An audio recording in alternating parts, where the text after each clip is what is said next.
Sorry, my words. I cannot bring my word.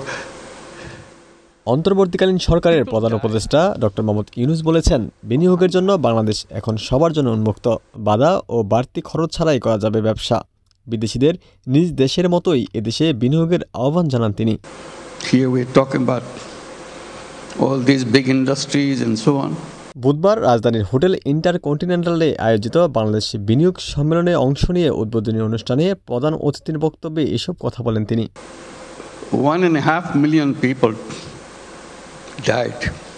বক্তব্যের এক পর্যায়ে 1971 সালে স্বাধীনতা যুদ্ধের কথা বলতে গিয়ে প্রধান উপদেষ্টা আবেগ আপ্লুত হয়ে পড়েন। এ সময় তিনি কিছু সময়ের জন্য চুপ হয়ে থাকেন।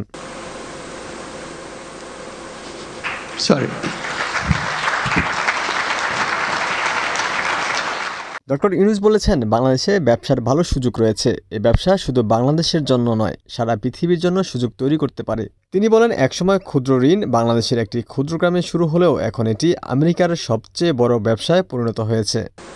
In 1971, we are just about 1/3 of that size. দুনিয়া বদলাতে চাইলে ব্যবসা সবচেয়ে শক্তিশালী কাঠামো বলে মন্তব্য করেন ডক্টর মোহাম্মদ ইউনূস। তিনি বলেন, সবাই মিলে উপার্জন করে মানুষের ভাগ্য বদল করাটা স্বর্গীয় অনুভূতি। কার্বন নিঃসরণ বাদ দিয়ে আমরা নতুন সভ্যতা গড়ে তুলতে পারি। বর্তমান সভ্যতা আত্মবিধ্বংসী। Our population was known as farmers because they have no other profession. তিনি আরও বলেন, তরুণ প্রজন্ম সম্মিলিতভাবে পৃথিবীকে বদলে দেবে। তারা সরকারের অপেক্ষায় বসে থাকবে না।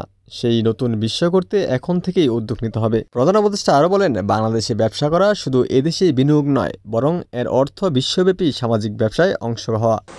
To set up more industries, we're talking about a big market. দরিদ্র জনগোষ্ঠীর উন্নতির ফ্রেমওয়ার্ক তৈরির মাধ্যমেই সম্ভব দারিদ্র্য বিমোচন আর সামাজিক ব্যবসার আদর্শ স্থান বাংলাদেশ। এর আগে প্রধান উপদেষ্টা বিনিয়োগে অবদান রাখার জন্য 4 ক্যাটাগরিতে বিভিন্ন প্রতিষ্ঠান প্রদানের হাতে পুরস্কার তুলে দেন।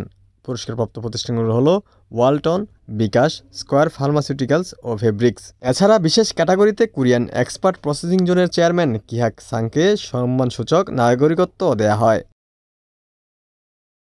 উমর ফারুক, ঢাকা প্রকাশ।